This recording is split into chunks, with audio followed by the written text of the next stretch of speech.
that means we are now official. So take it away, Keith. Good. Let's go. Let's go. Let me just get this off my screen.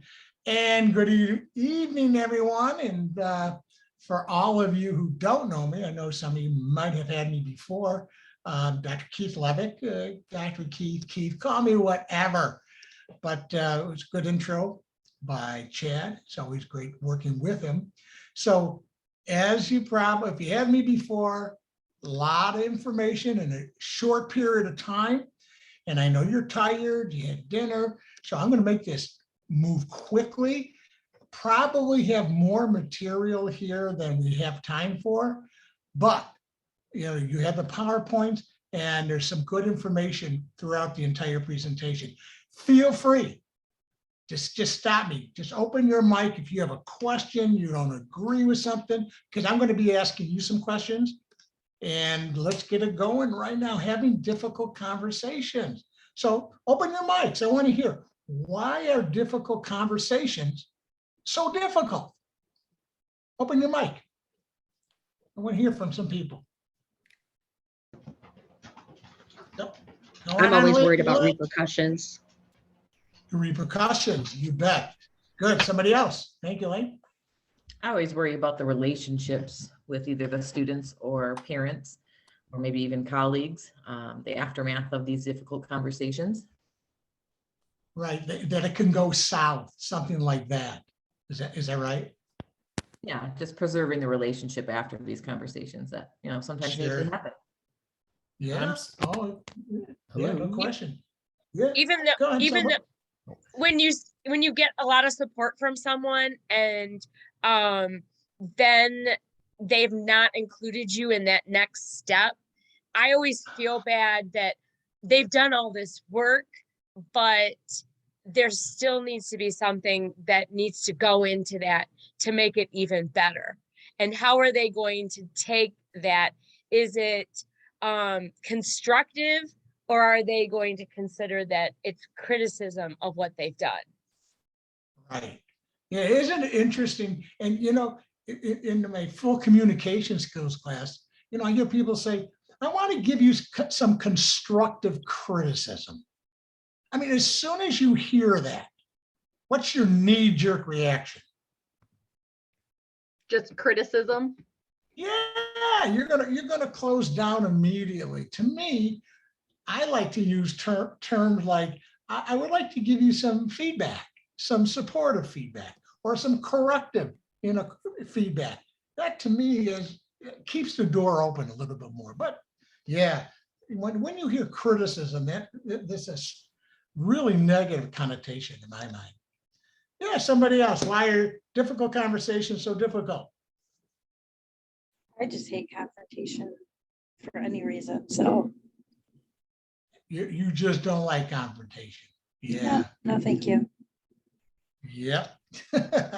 Yeah, well, there's a couple reasons, and you guys hit them already, for sure. Not wanting to hurt people's feelings. Hence, you avoid the conversation. Worrying about the person's emotional reaction that they might have. The person may become defensive and confrontational. And then what? Or just you having some negative experiences in the past are all reasons, plus many other reasons that you just talked about. And there's many reasons. But yeah, people shy away for these and many other reasons. Let me share with you what I put together what we call communication truisms. That's true for all of us when we communicate. Let me walk you through them. The first one is something that a lot of people don't talk about, and yet it's so true.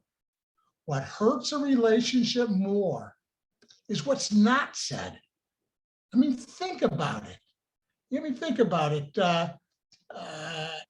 Abby, if I'm doing something and it bothers you and you don't tell me, two things happen. Number one, I continue to do it. And number two, you continue to be upset or angry with me. But if you put it on the table and we can talk about it like two colleagues, two adults, we're going to find some solution to it.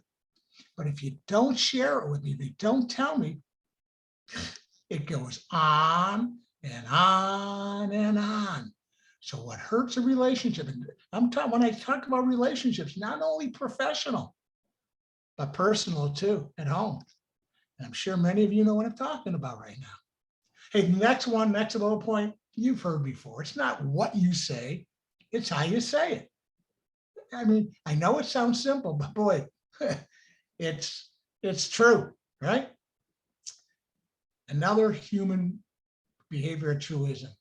People do not like to be told what to do.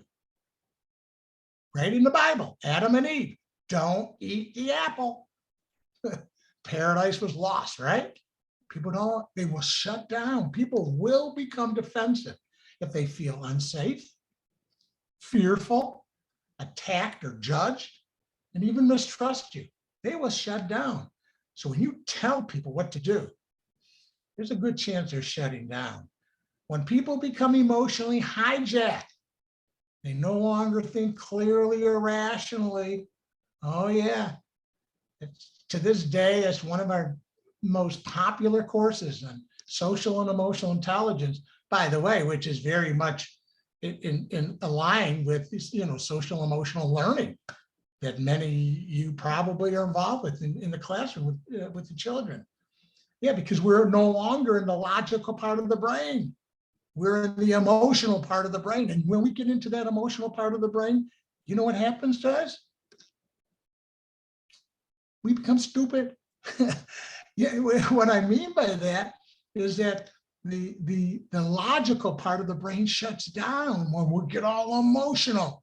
That's why we psychologists always say, never make a major decision when you're all emotional. Chances are you're in the wrong side of the brain, not doing what's in the best interest of you, the student, the school. Hey, the more you push, the more you can expect people to resist. You ever try to influence somebody, convince somebody, and you're going at it? You try and you're trying, and the more you try, the more resistant they become. It's human behavior. Perceptions drive our feelings and behavior, guys. They do.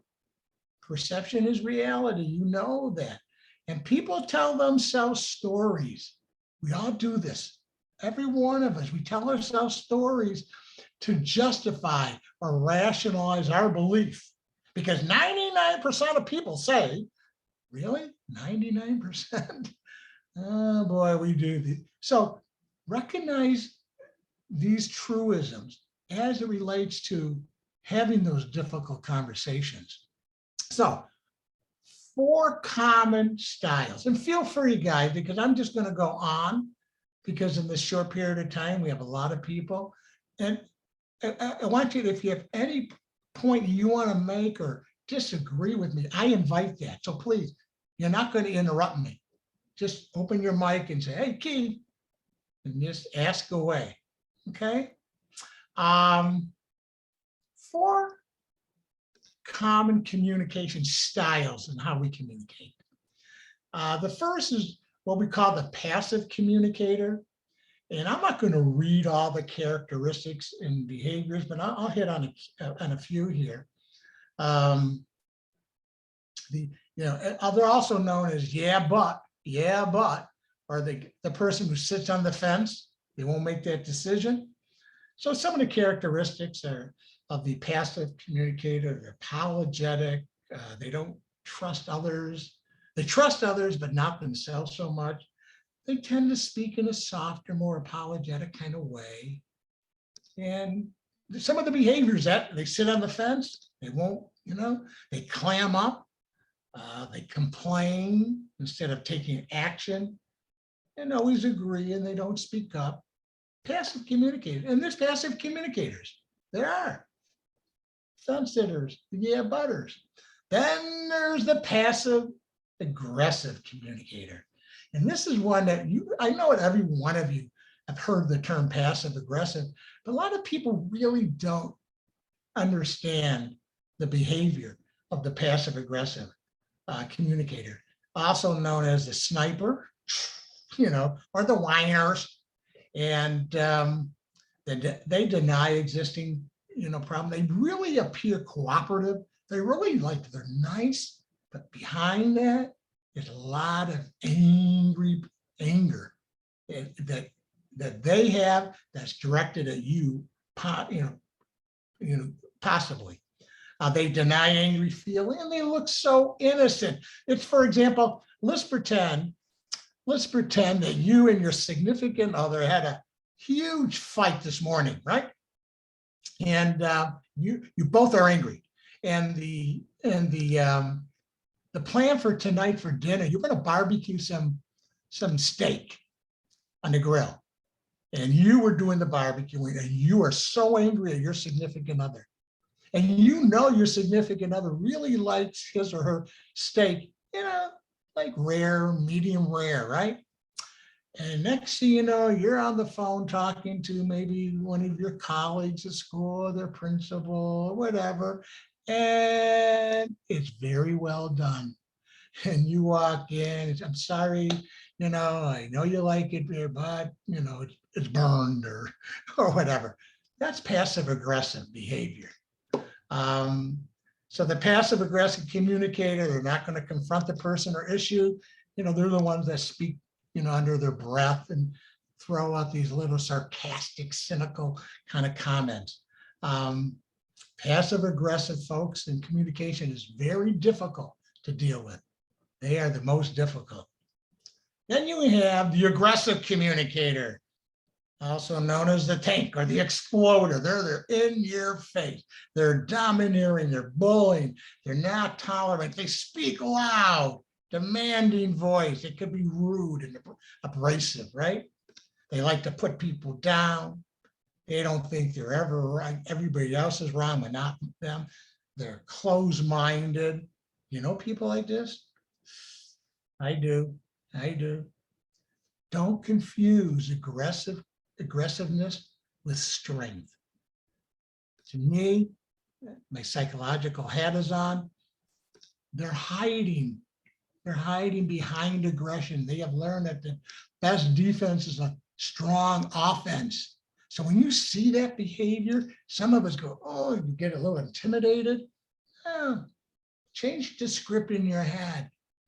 They're scared. You're frightened. But see, this is a weakness, and they won't allow you to see their weakness, so they hide it behind their ego, their bravado, their machoism, whatever it may be. Keep that in mind with the aggressive. And then the one what we all want to work towards is the assertive communicator. This is the colleague, the adult communication that you have with your peers and others. Yeah, you're non-judgmental, you're confident, you always communicate with respect and dignity, you listen well, behaviorally speaking, you act congruently, you're authentic. It's real. That's the assertive communicator.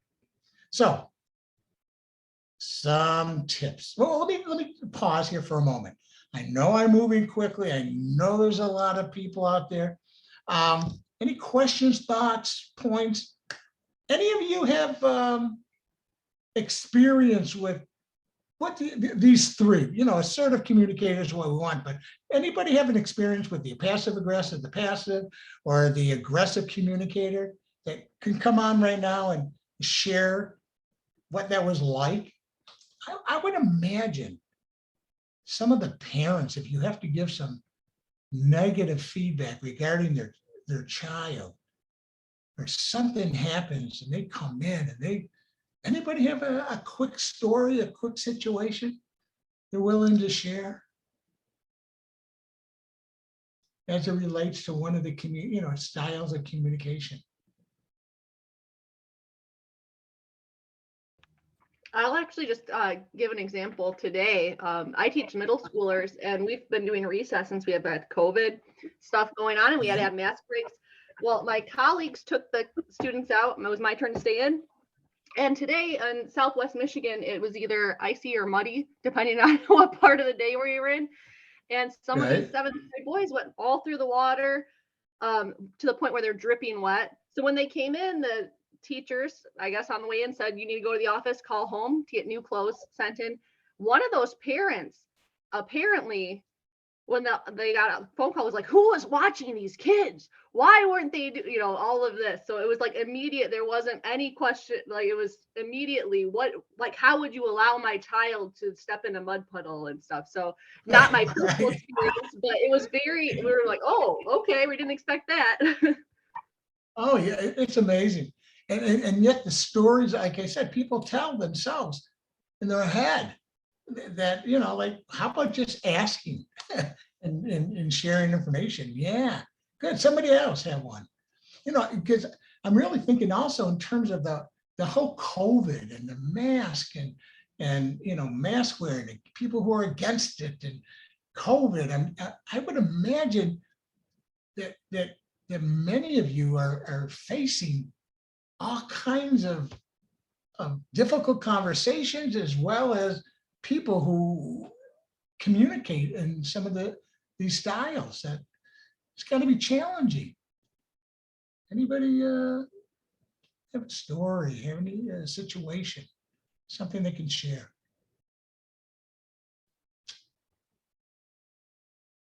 My son teaches third grade in south of the schools, and he tells me all these stories, some of these parents, and especially if they're against mask wearing or against COVID, and I don't know. And then as teachers and educators, any of you ever experience any real hostility or even violence or close to violent acts? So I'm a school psychologist and we team all the time. So you want to laugh at all these personalities and adults coming together on a daily basis. Yeah. So with adults, and we have to make decisions for students, decisions for schools, decisions for, teachers. So yeah, I deal with it every day, several times a day. Violent, no, but I did have a parent slam her fist on a table and come at me. So in my role, it's pretty much every day. You never know what you're going to get. That's right. But seriously, No question. Yeah, no questions. I had 7 meetings today and was told one is an adventure every time you have the meeting with the parent. I said, sure was. Yeah, that's why they pay you the big bucks. Yeah, I don't think I get that. That's why I work on snow days. Oh yeah. Yeah, you understand that. Yeah.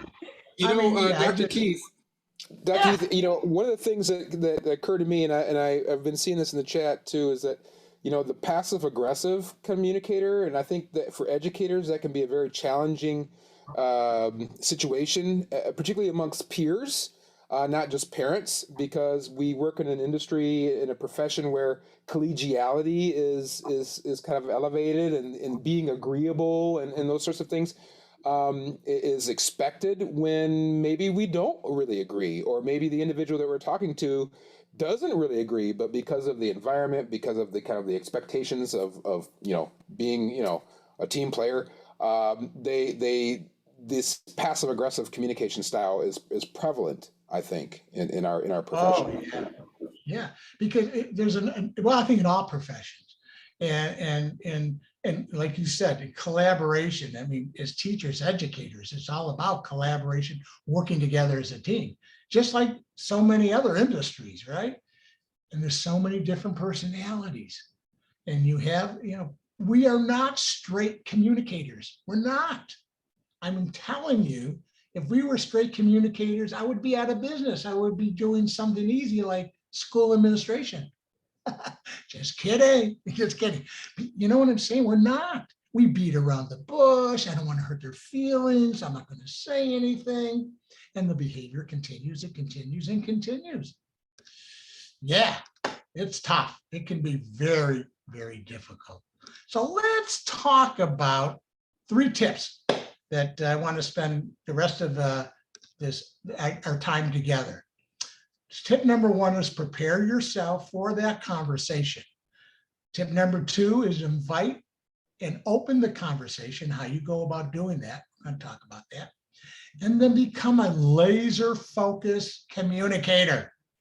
And that last one, tip number 3, that's a half a day right there. So I'm going to I'm just gonna move and talk, and you ask any questions and stop me. And when we're done, but you'll have the information.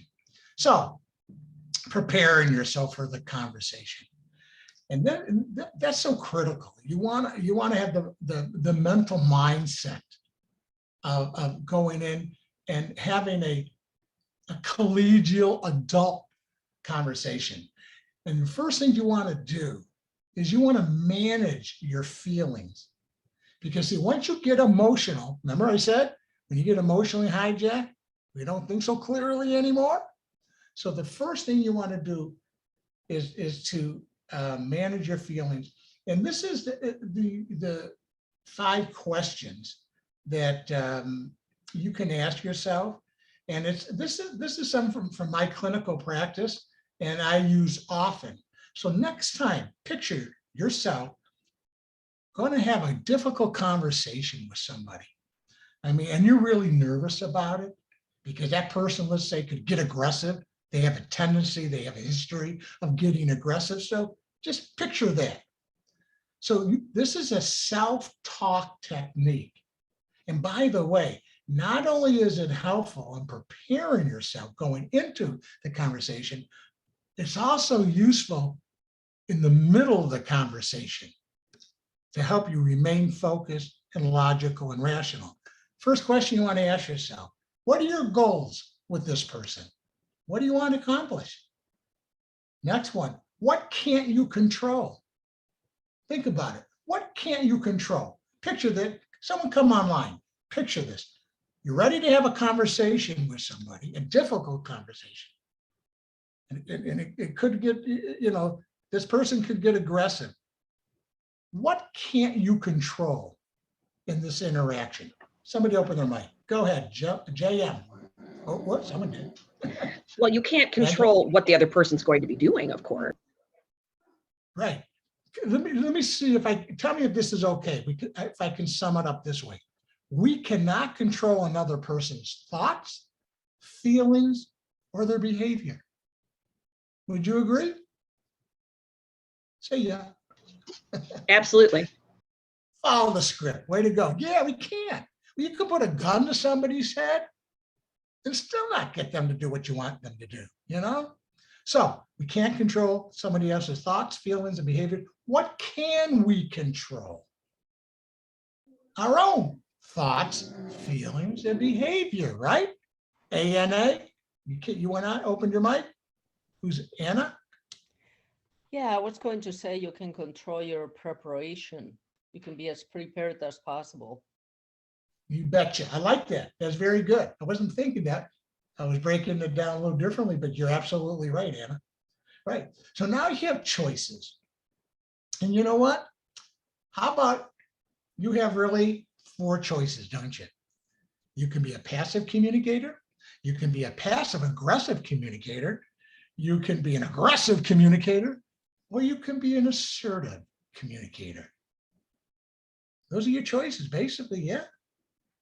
And now the last question is, what are the potential consequences of your choice? So think about it. So if you choose to be aggressive, telling this person what he or she needs to do, how to do it, etc., what's the potential consequences of that? That they're going to choose to be the same way I chose. Yes, right. They're going to jump in the sandbox with you, right? Or become equally aggressive. That's not what you want. So this is a 20-second self-talk technique. And I'll show this at the end, but since we're here, but think about it. Now you're in the middle of the conversation and you're finding yourself starting to get pretty upset. You're trying not to get hooked by their aggressiveness or passive aggressiveness, whatever. What can you do? Quickly, ask yourself the question, what are my goals? My goals is to resolve this. What can't control him or her. What can I control? I can only control me. What are my choices? I can remain, the assertive communicator, 20 seconds will help you stay in your logical mind. so you can do within your best interest. As we move this on, right here, number 2, acknowledge you want to, during the conversation and even before and preparing yourself, acknowledge your emotional state. How are you feeling going into the conversation? What and why are you, and what, explore, why are you feeling this way? You want to explore that within your own mind. What's their communication style and how might it affect you? See, I have trouble with passive aggressive communicating. I really do. Passive, I mean, I'm okay with that. Even aggressiveness, no problem. If someone is passive aggressive, oh no, sometimes I want to go, I don't do that. Be accountable for how you might have contributed to a problem.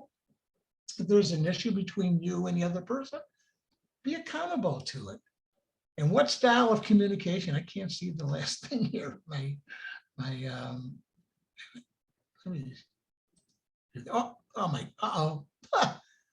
pushed the wrong button. Hang on here, guys. Share screen again. Whoop, let me get back to it. I'm sorry about that. And what style of communication will you use is number 5. So with that in mind, any questions on that? And this, by the way, the 5-question technique is, I tell you, so useful in everything. And by the way, it's a great little problem-solving model for students.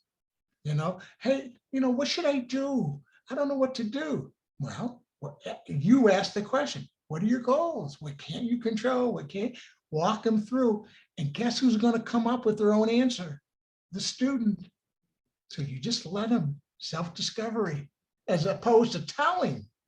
If you have children at home, same thing. Wonderful technique, wonderful technique. Tip number 2, this is time, to invite the person into the discussion, and how you do this is so important, so critical. It can be the difference between that communication door being open or shut. It's how you go about doing it.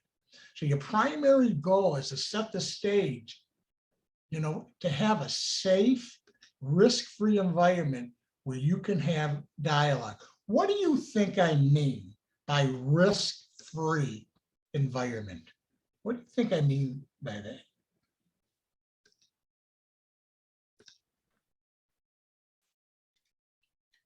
That what you say isn't going to have consequences for you later on, or that you feel comfortable, like that's not going to, you're taking that, you're willing to take that chance and do it, but there's not going to be later negative consequences. You always think, I hate to say this, like, oh, if I say this, what's it going to impact my evaluation or how I'm perceived in the future, when you have that discussion. So we actually just had a case where we had to sit down with our our team, and we're like, we just have to say it.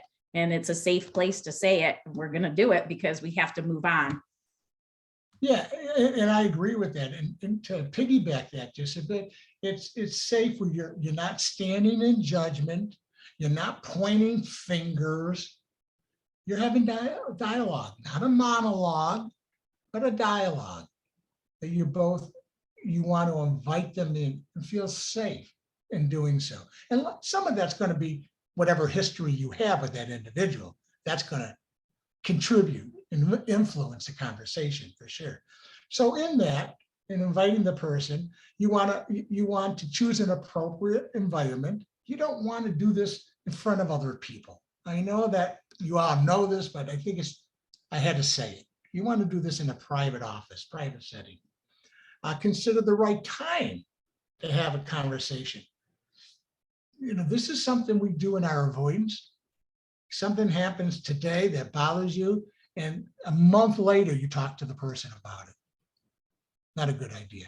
Try to do it as soon as possible so they can be with you in all the information, data, feedback, etc. Here's another thing. Instead of just going in and telling, ask permission for the discussion. that really helps set the stage. Something like, I would like to give you some feedback. Would you like to hear it? People go right in there. I want to tell you something about something you didn't, something you did last week, Alicia. When you did blah, blah, blah, blah, blah, blah, that door, you're becoming defensive right now. That door is shutting on me. But if I ask permission, hey, I'd like to give you some feedback. Something happened the other day. Would you like to hear it? Or I have something I'd like to discuss with you that I think will help us work together more effectively.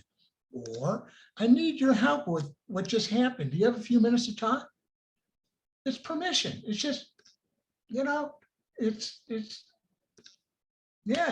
just being a nice person, as opposed to just jumping in and that door closing. So you want to open that door and keep that communication door open. How you do that, you want to state the behavior you experienced, right? Explain how their behavior makes you feel. Then ask them how they see the issue. And you pause. See, this is where they're not going to start giving, you're inviting them in to respond to something you just brought out. And then as you're dialoguing and you're communicating, you begin to explain what you need. And then you obviously have that can keep the conversation going. So it would be something like I have it here at the bottom. When you speak to me in that critical and condescending manner, that's the behavior. It makes me angry, upset. That's the feeling. Are you aware of this? Or sometimes I like to start off the other way. I'm not sure if you're aware of this or not, Amy. When you came into the meeting and you took over the meeting, you talked right over me. Are you aware of that? And now again, you're engaging the person to talk about how they see it. And as I said, people tell themselves stories. And sometimes those stories are made up of a victim and then, the villain, depending on where you sit in the conversation. And so we do this. And then you tell them what you need. I would appreciate it if you spoke to me in a more collegial, blah, blah, blah manner. And have that. But see, we tend not to talk this way. We tend not to do this. Hey, Keith. Chad, go ahead. Yeah. Can you help us know, how do we get between that ask and explain part, right? When you ask them how they see the issue, that's often kind of like it goes off the track, right? How do you stay disciplined to get to that explain part without going off track? Okay. All right. So let me do this, and maybe Chad, you can stay on, maybe. But anybody willing to role play it with me right now? A situation around. You can tell me the situation. Anybody willing to role play with me? A situation, maybe something that happened to you in a difficult conversation, or one that you're maybe going to have soon. Anybody willing to come online and do this with me?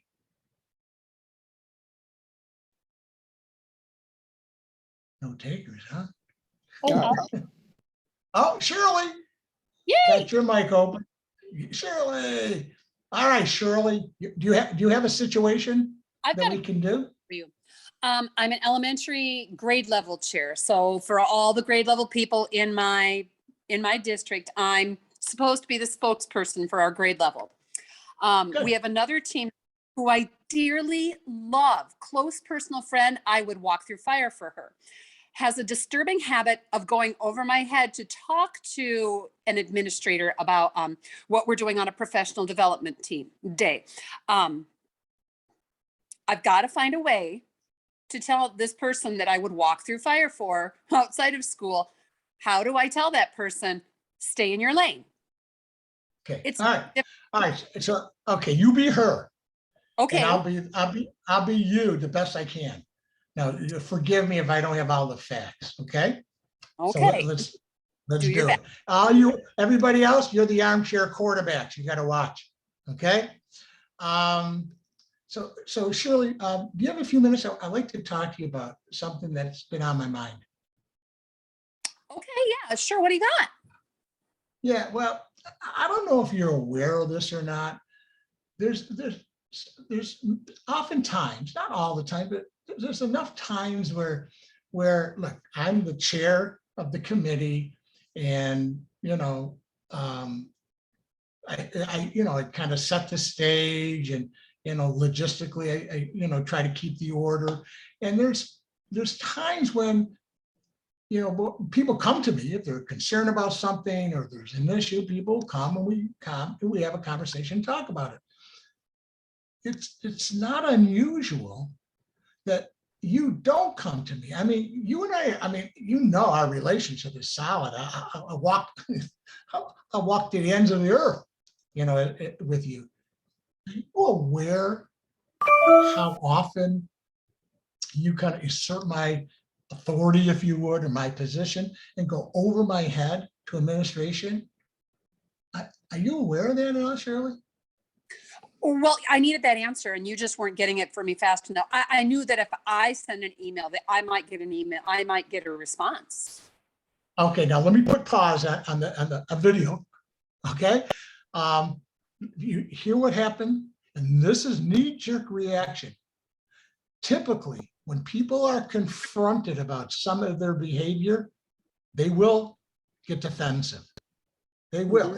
It's human behavior. No matter how good you are, it's very, very common. So the key is how you work through that defensive behavior.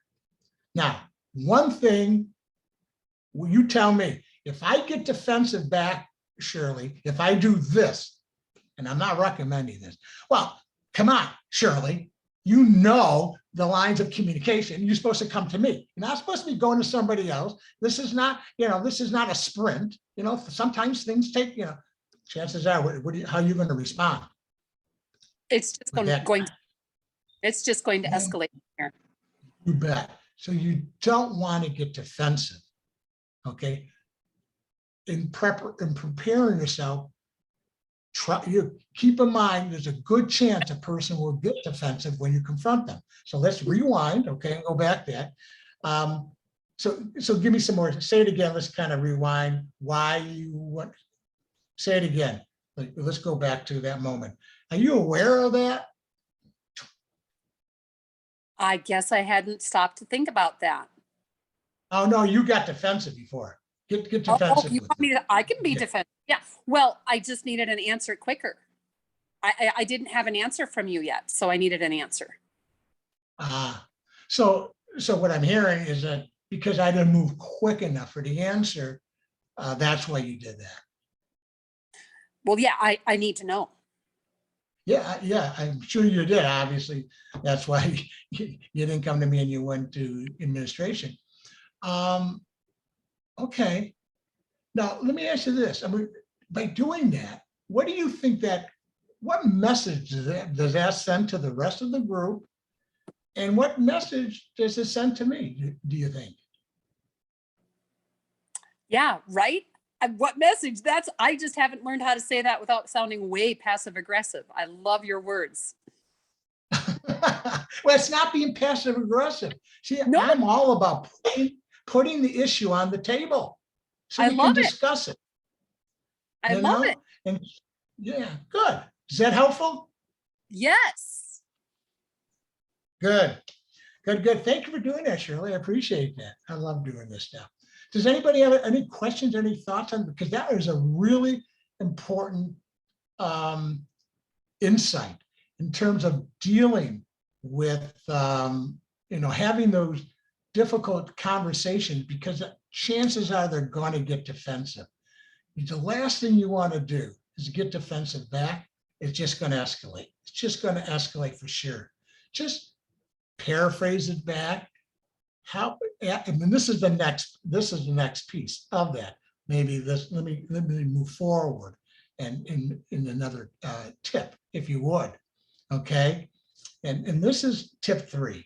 And this section right here, this is a half a day course. Okay. Let me see what time we have. Okay, we've got about 45 minutes. Okay. So we have some time with this. And this is what I call becoming a laser focused communicator. It's an acronym. Okay. So it's, laser focus. So the first is listening respectfully. And when I'm talking about listening respectfully, what I'm talking about is not only listening to what I call the content, the words, but I want you to listen to the feelings that accompany it, the meaning, because sometimes, like I said, we talk in riddles, we're not straight communicators, and body language. You tell me, how important is body language in any communication? Anybody?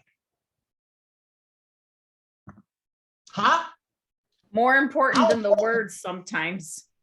Because even though you can say all those words, how you look, and I have to say like masks are like sometimes a good thing. Sorry.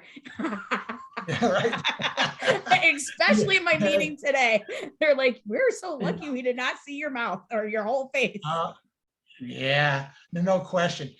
Body language is so. JM, were you going to say something? Yeah, I teach public speaking, and we just had a statistic today that 50 to 90% of our communication is nonverbal. Yeah, which seemed like a really big number, but it's true. Well, you're on the right track. It was an old study out of, I think it was San Francisco, California, years ago, that said that 93% of communication is our body language, nonverbal, and that's been, that's been looked at and researched. It is closer to 50, 60% measure, but a great deal of the communication has to do with body language, tone of voice, how it's said, and nonverbal. It's critical. It is critical. And so when you're communicating with somebody, I'm going to get into the E and the R of the laser pretty soon to take this a step further. But it's listening with your eyes, your ears, and your heart, and that body language. So it's just not listening to the words. There's a whole lot more as you listen respectfully, because there's lots of times when it's incongruent. For example, you can see my whole body, but I fold my arms, okay? And I do this. I'm not angry. Now, my words, the content is saying I'm not angry. But what's my feeling? What's the body language actually saying? I am angry. So we human beings, we're not robots, so many variables come into play. So you want to listen respectfully. And let me say this too. We are pretty horrible listeners. We're not trained to listen very well. We have, we have our phones, and we have, email coming in. We have technology. We have noise. We have all kinds of things that get in our way from listening. And I would tell you right now, when you're half listening to somebody, they know. They know. Because we give off what we call micro messages, micro behaviors, which are almost unconscious kinds of behaviors that either can hurt the relationship or enhance the relationship. For example, Alicia, are you still there? Can you come online, Alicia? No? How about somebody come online with me real quick? I want to just do something real quick.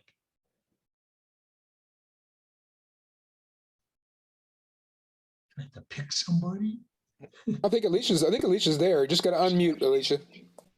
Oh, there you are, Alicia. You there? Yes, I am. All right. Okay. Had to Alicia, get Zoom ready. hey, Alicia, let's say we're in conversation, okay? Yeah. We're in conversation, and I'm going to do this in slow motion, okay? We're talking, okay, I have to raise my arm, pretend I have a watch on, okay? And we're having conversation, and I do one of these. I can't see you right now because you're frozen on my end of the screen.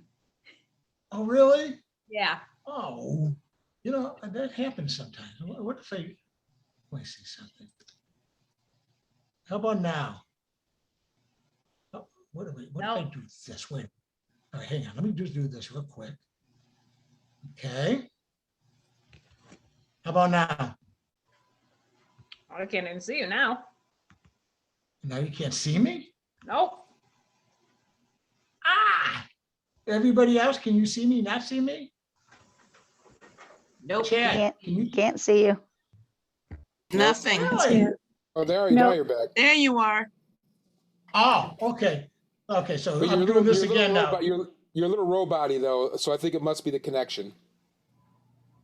Oh, I wonder why. I'm going to try one more time, Alicia. We're in conversation, and I do one of these. Can't see you. I'm sorry. I looked at my watch. Okay, I looked at my watch. If you could have seen that, yeah. You have something else that you need to get to, and you are ready for our conversation to be over with. That's right. See, these are micro messages that we send. So I want to tell you, next time you're half listening to somebody, own it. Yep. Look them right in the eye and say, you know what? My mind wandered. Can you repeat that? Because you know what? Unconsciously, they're picked up on those micro messages or that micro behavior, and they know. So when you own it, you're back on track again. Make sense? We are not great listeners, guys. We're not. Yeah. Any questions on that? Maybe I'll take myself off picture. Let me see if maybe that'll help a little bit. Off video. So you don't have to see my ugly mug. All right. The A, and this is something very I'm sorry. There's some other tips here to listen to learn. That's what you want to do. You want to listen to learn. Keep your attention, eye contact on the person. Eye contact in America. Keep that in mind, guys. We live in and teach in diverse communities. Some communities making eye contact with an authority figure is a sign of disrespect. But in America, good eye contact. You don't stare them down like, that's creepy. But good eye contact. Demonstrate that you're listening and hearing by some of the ahas and nodding. Explore and gather as much information as necessary to give a good understanding of their perception. Inquire often. And paraphrase. You know how to paraphrase. Talked about that many, many times, I'm sure. And identify and address the body language and nonverbal communication that's taking place in front of you. We're going to talk more about that. The A in laser focus, ask questions. Boy, oh boy, asking questions without judgment. Inquire. We have a tendency to tell people what to do and how to do it as opposed to asking. Always default back to, inquiring and asking, because asking questions leads to more information and understanding you're going to get from the person. It creates more of a collegial or adult exchange and allows the other person to engage in the conversation when you're asking questions as opposed to telling people. So remember, if I might, one of the things that I was taught by my administrator is to start a conversation like that with help me understand ... I Yeah. think that's a good way to kind of open the door for even reminding myself that I'm here to listen, not judge. Yeah, there's no question, because people like to help one another. So when you say, help me understand, is a perfect term, a perfect term. Remember, I said, one of the communication truism, when you tell people what to do, they're going to become defensive.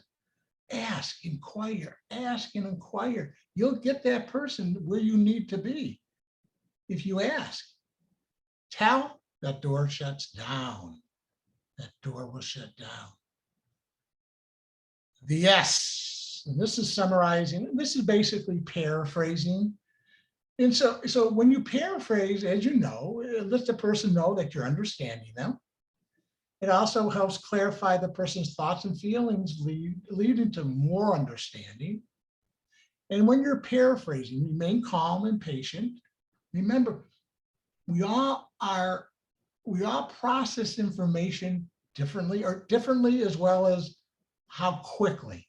Some people are just really fast processors and boom, boom, boom. And other people need a little bit more time. You know this as educators, like students in the classroom.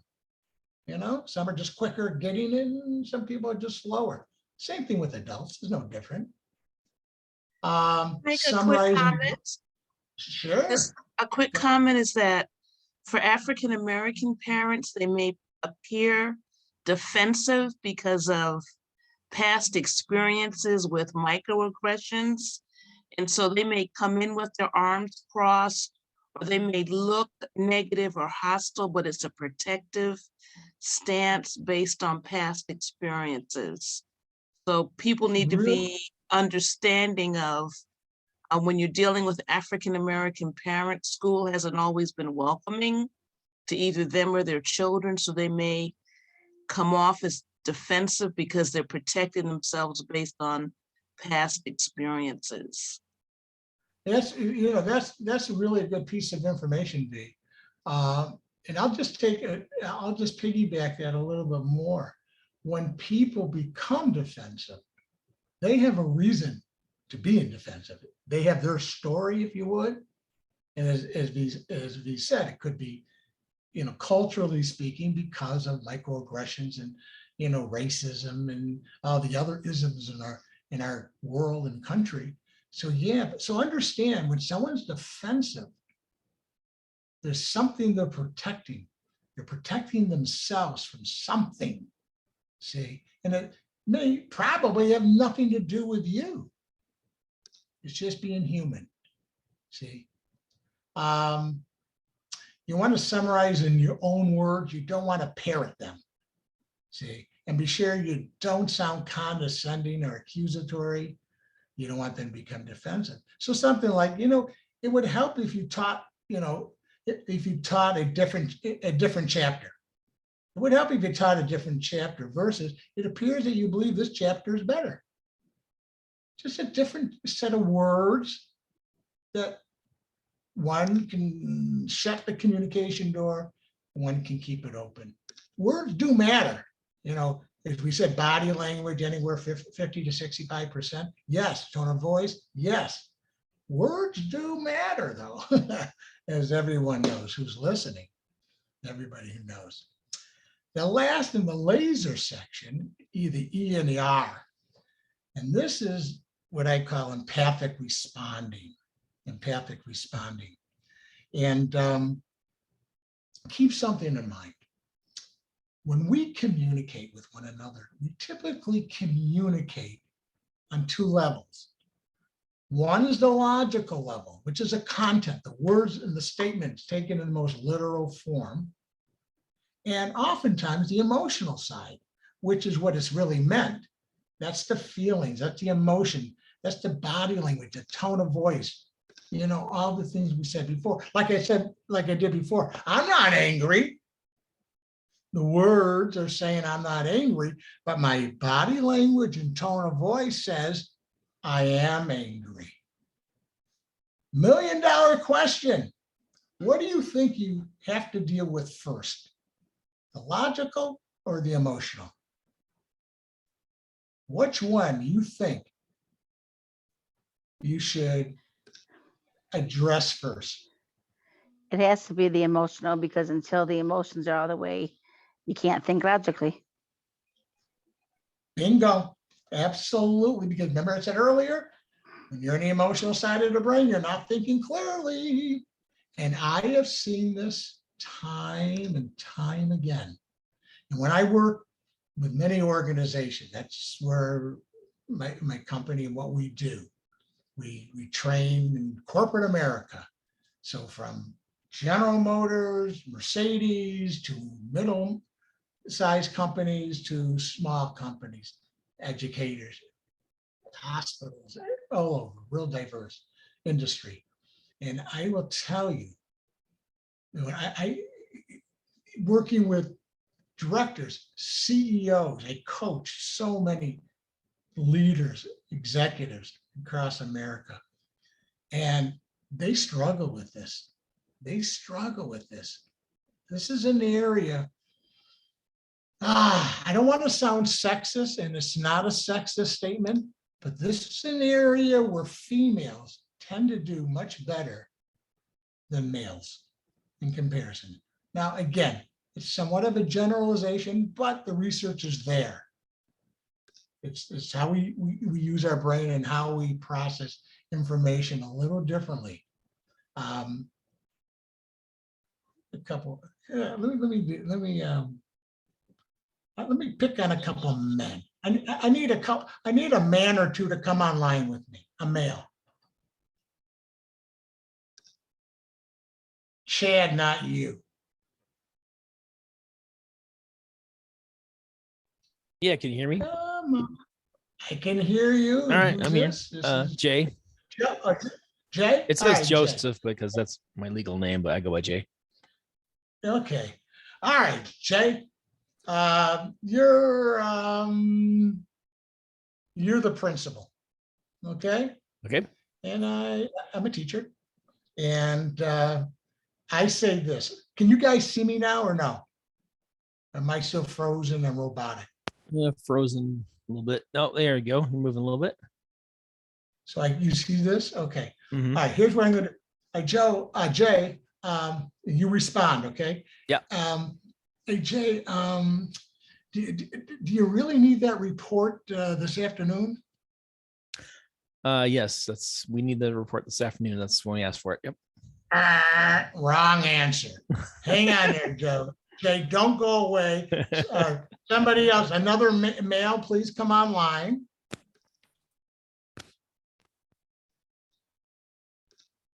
Another male. It's harmless here, guys. I'm gonna bring this down and see if I can. How about Brad? Brad, are you there?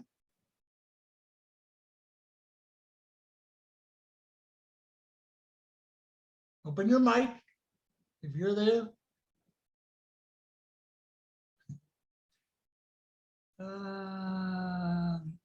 How about, let's see, we can certainly have more.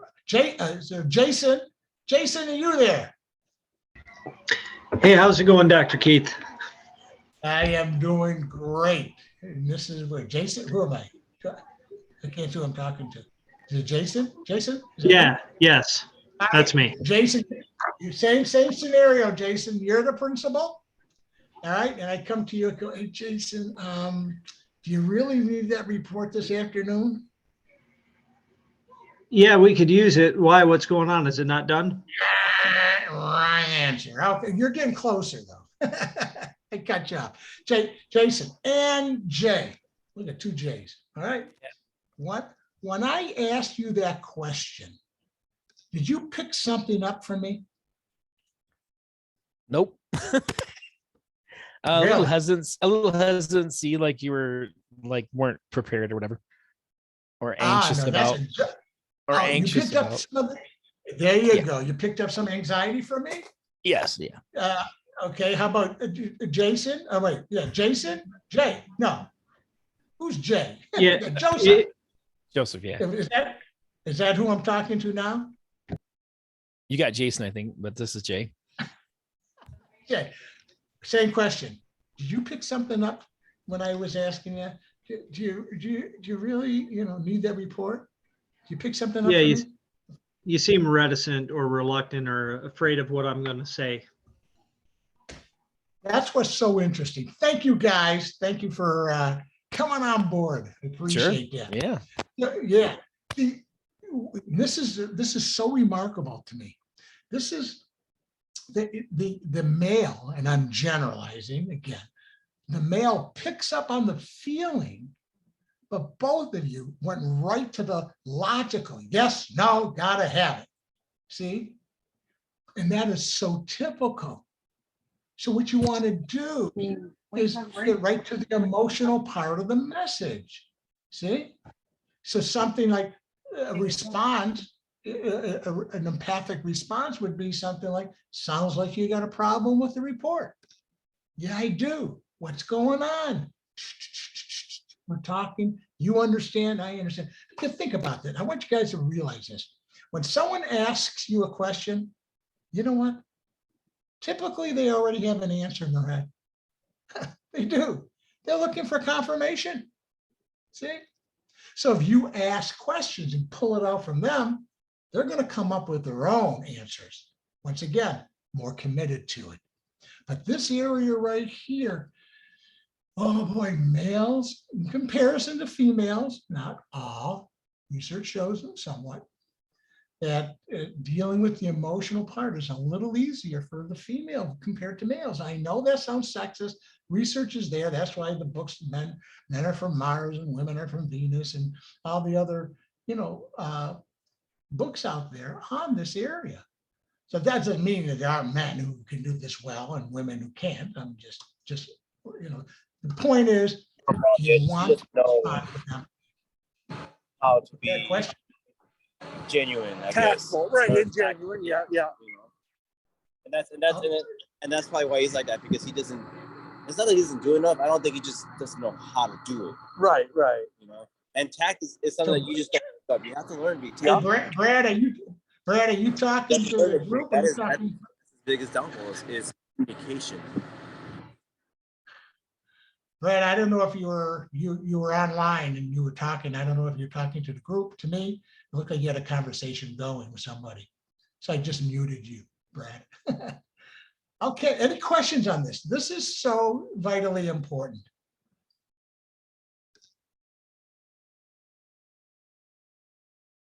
No, are we good? All right, we're moving forward then. And what you always want to identify and address the body language. And the best way you do that is pull out something you see the person do, one or two things. So if I'm folding my arms and not looking at you in the conversation, okay, what you want to do, what you could say is, hey, Keith, I see that your arms are folded and you're looking away. It appears that you might be upset. Is a perfect empathic communication by identifying and addressing their body language. But you don't want to judge them. And what I mean by that is, I see that your arms are folded, you're looking away, you must be angry. That's a judgment. No, you're telling them what they feel. It appears that. So pick one or two behaviors you see them do, maybe fold their arms, look away, and end it with the best guess of what you think they might be feeling. That's where the connection will continue and keep that door open. So when you always respond with understanding, so you pay attention to the person's tone and inflection to obtain clues of what they're feeling. Pay attention to the words. I said words are important. Then combine the feelings and words together and recognize and validate the person's feelings by paraphrasing back what you heard them say, and end it with the best guess of what they might be feeling.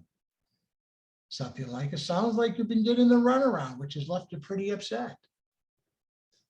That's how you gotta do. That's a perfect empathic response. I will tell you, this is the hard stuff. When I teach the students at Wayne, the psych students, the social work students, I have a year in this area alone. This is the tough part of communication, and so critically important when you're having a difficult conversation. But this takes practice. This is not easy to do, guys. This is not easy. You know, and Keith, I would differentiate the difficult conversation, you know, being, you know, there's a difficult conversation you're having with somebody that doesn't really involve you. They might be angry with you or something like that, or angry about a situation. It's a much more challenging situation when you are personally, you know, the issue is personally upsetting to you. And, you know, that's where it becomes much more challenging to kind of stay on track. And this is where the preparation comes in and preparing yourself, recognizing what you're feeling, you know, because boy, as I said, when there's a conflict, what we do, and I've said this a couple times already, we tell ourselves stories. We tell ourselves stories to justify our position. And oftentimes the stories is fake news. We make it up to justify. And guess what? Just as you're doing that, the other person is doing it.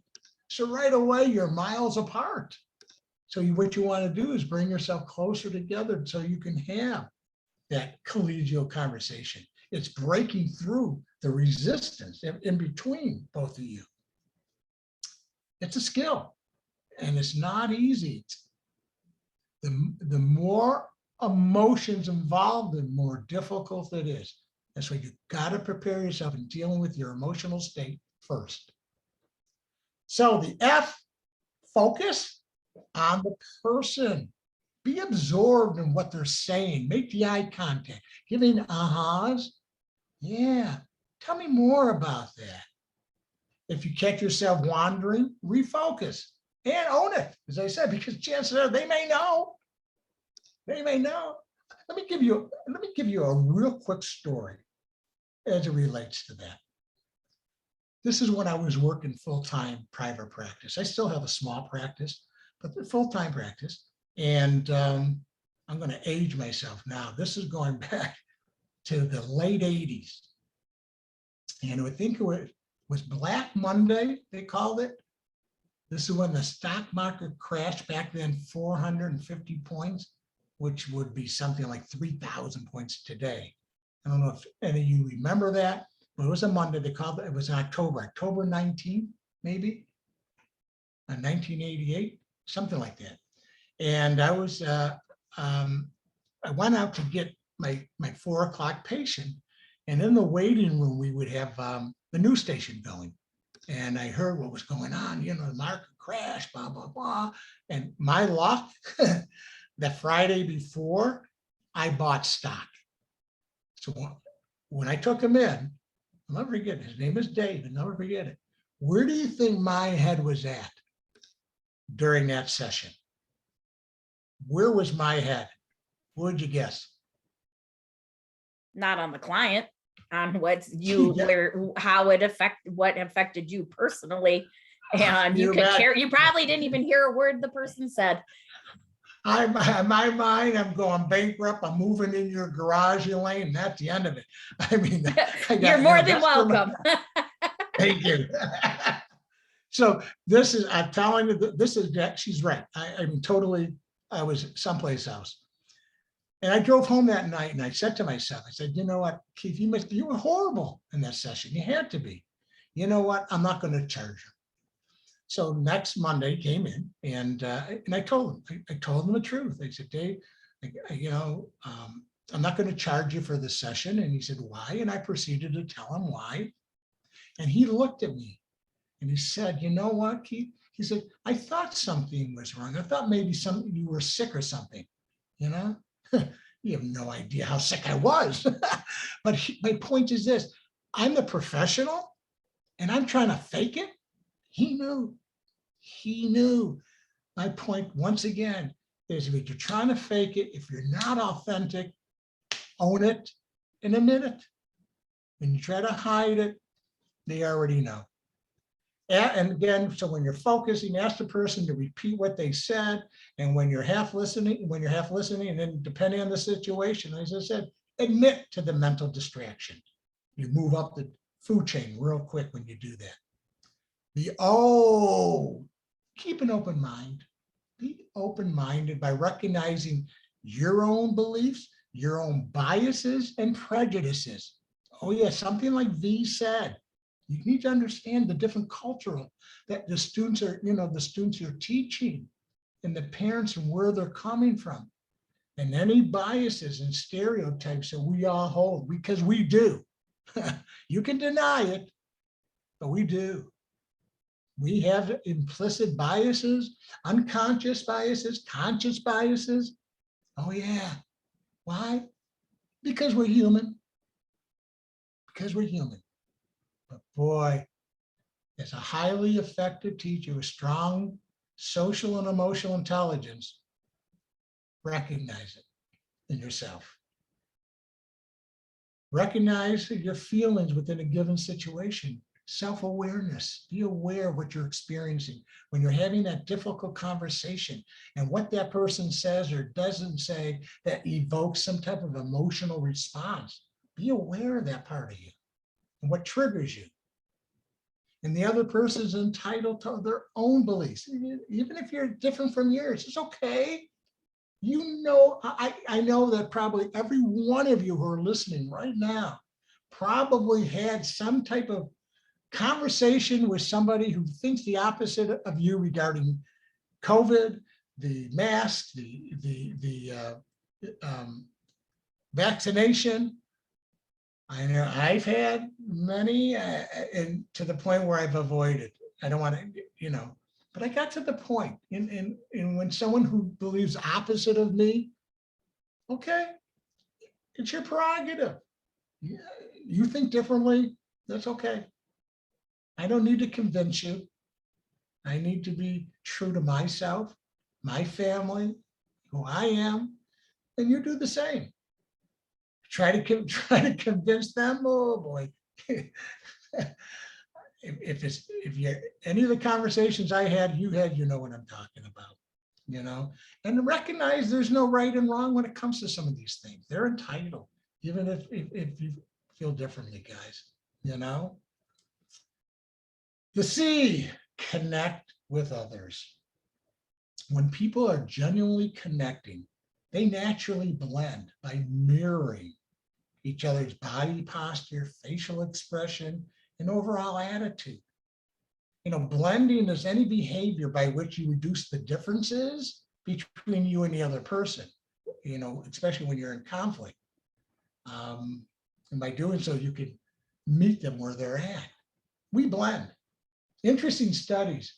There's one study, it's a video study that shows that when two people like one another, they unconsciously and naturally blend, where you can see it. If we like each other and I do one of these, for example, and we like each other, you might do something like this, if I do something like this, you might do something like that. We blend. It's really, really interesting. The other side of the coin, if you don't like the person, they don't do it. They will not blend. And it's not a conscious thing. So blending is a really an interesting way of connecting with other people. See? Now, some people disingenuously try to do that. Well, they do this, you do that. And they do, no, that's, you're parroting. So try to blend, connect with them. Try to find similarities between you and the other person. Find the similarities, not the differences. And the U is understanding others by taking the perspective of other people. Perspective taking is a critical skill that helps you come together.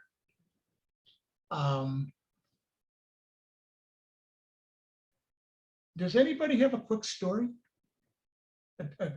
where they can share how they took the perspective of the other person, be it the student, a parent, a colleague, and it brought them closer together by your ability to take on their perspective.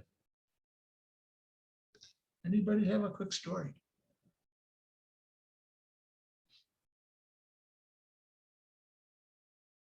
I know you're getting tired. It's a long day.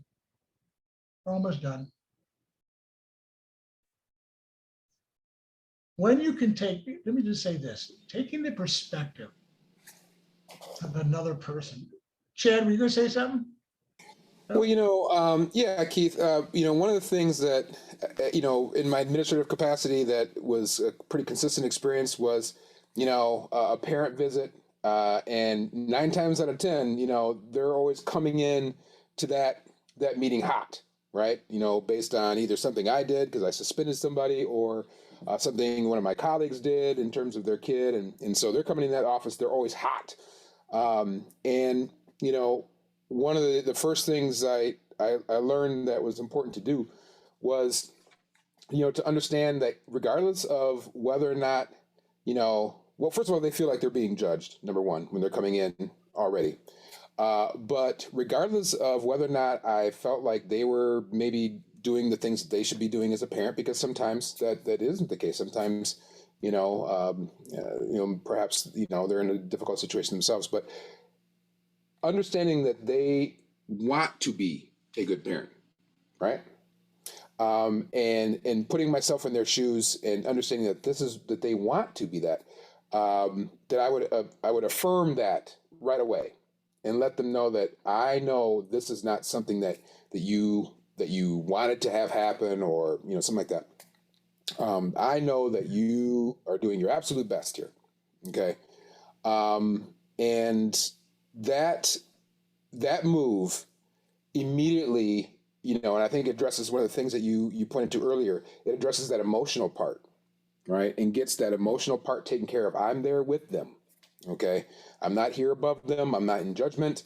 I understand where they're at.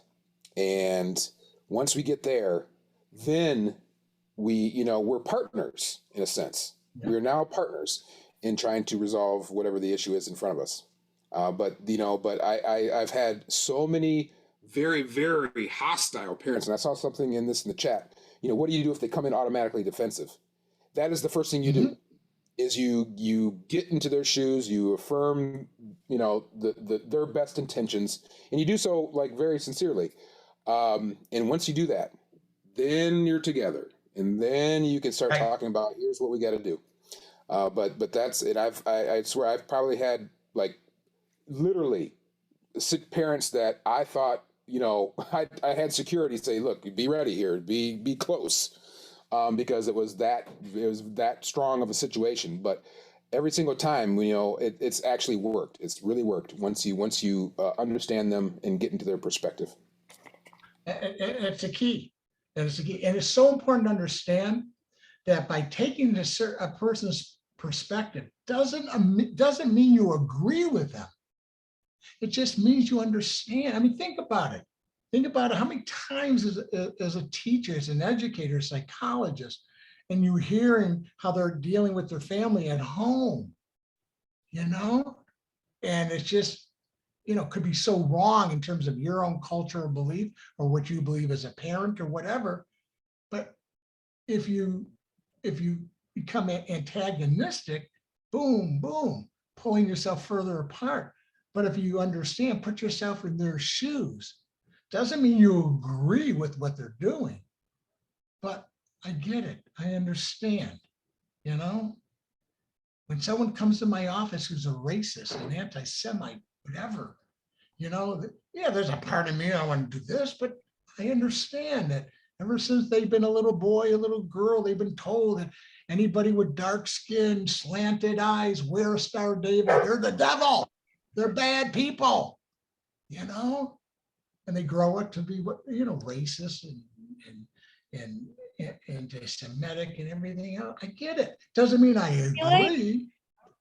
It all can kind of circle back to how we've been taught to deal with students in our classroom. They don't know any better, and some adults don't know any better either. So if we all like we go into situations, we're taught an escalated person cannot de-escalate a situation. It same goes for adults too. Just because they're grown, we can't assume they know, I guess. That's right. Yeah. The more challenging situation, though, Dr. Keith, is putting yourself in the shoes of, say, someone who has power over you, like a supervisor, an administrator, and being able to empathize with their situation, given what you're experiencing. That's a much more challenging circumstance. That's but I right. think it's just as effective, though, if you can do it. Yeah, there's no question. You know, put yourself in their shoes, and he or she has to make some decisions that you may not like. You know, goes against what you believe.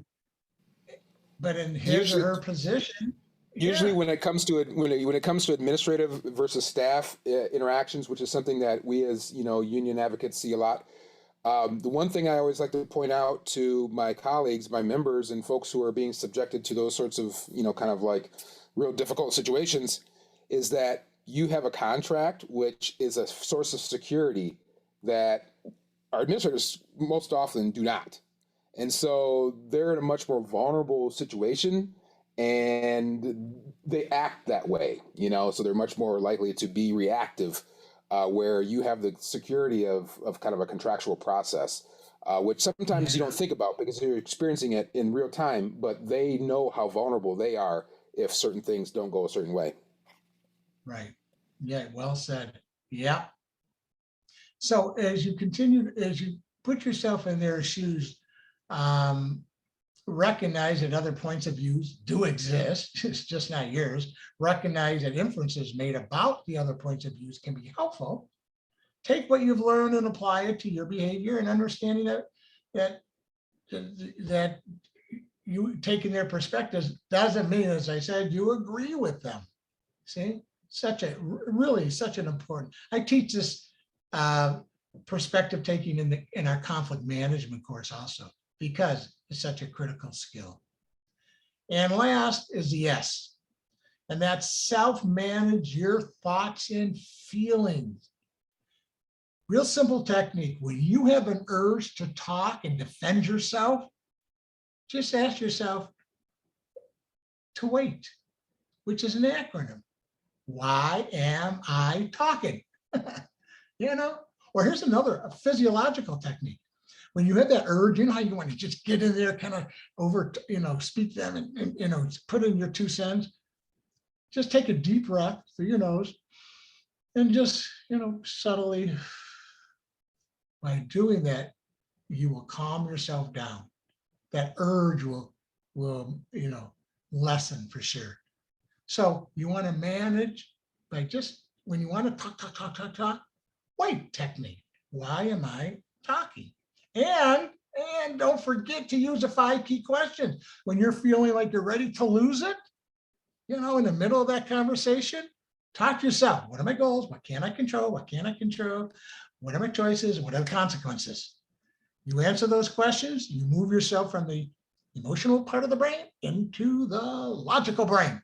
Great technique. Great technique. Got a few others before we sign off. Couple other additional techniques.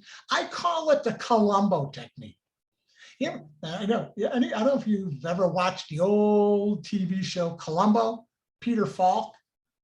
And if you never watched it, it's on one of these older stations, but he plays a detective, and he's disheveled. He's got a long trench coat, and he's messy hair, and he drives an old car.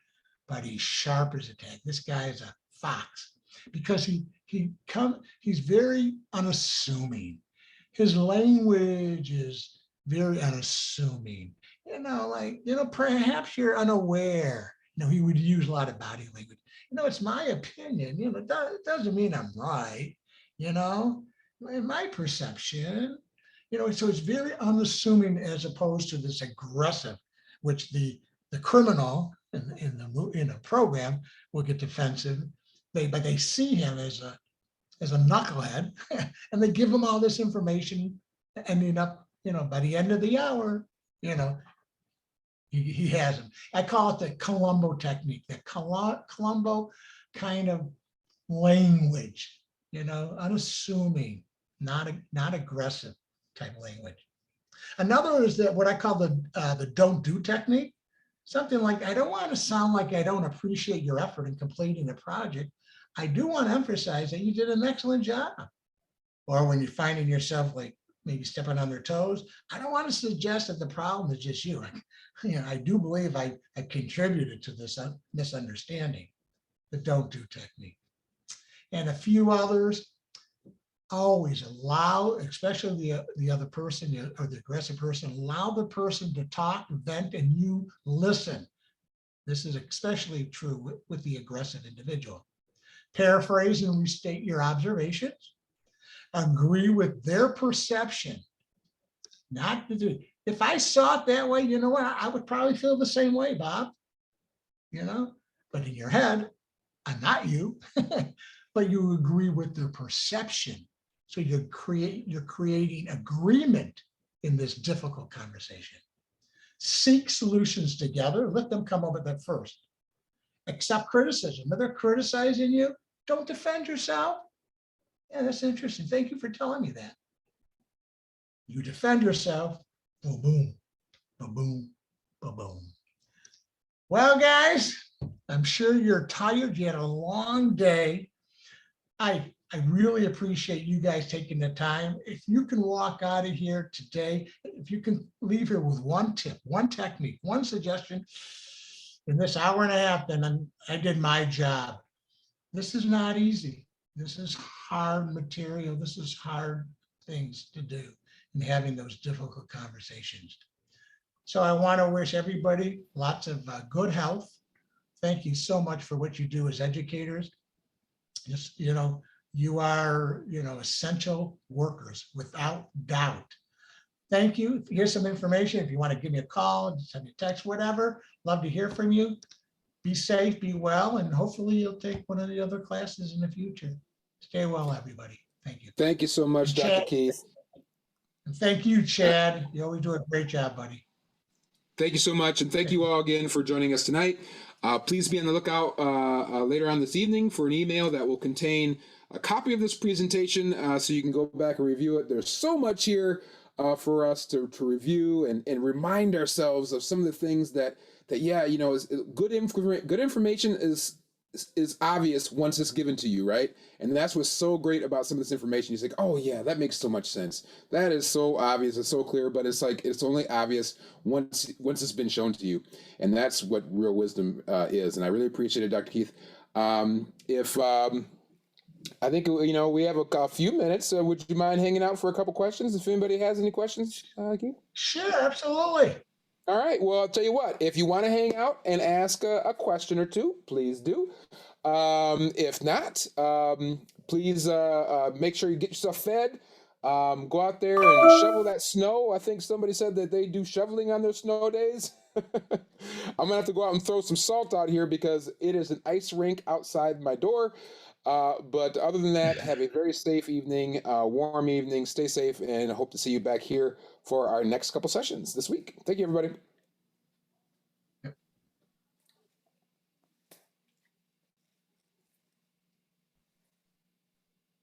Good job, Chad. Thanks so much. I'm just wondering, should I do, with a large group, try to use breakout rooms or no? Oh, yeah, we could.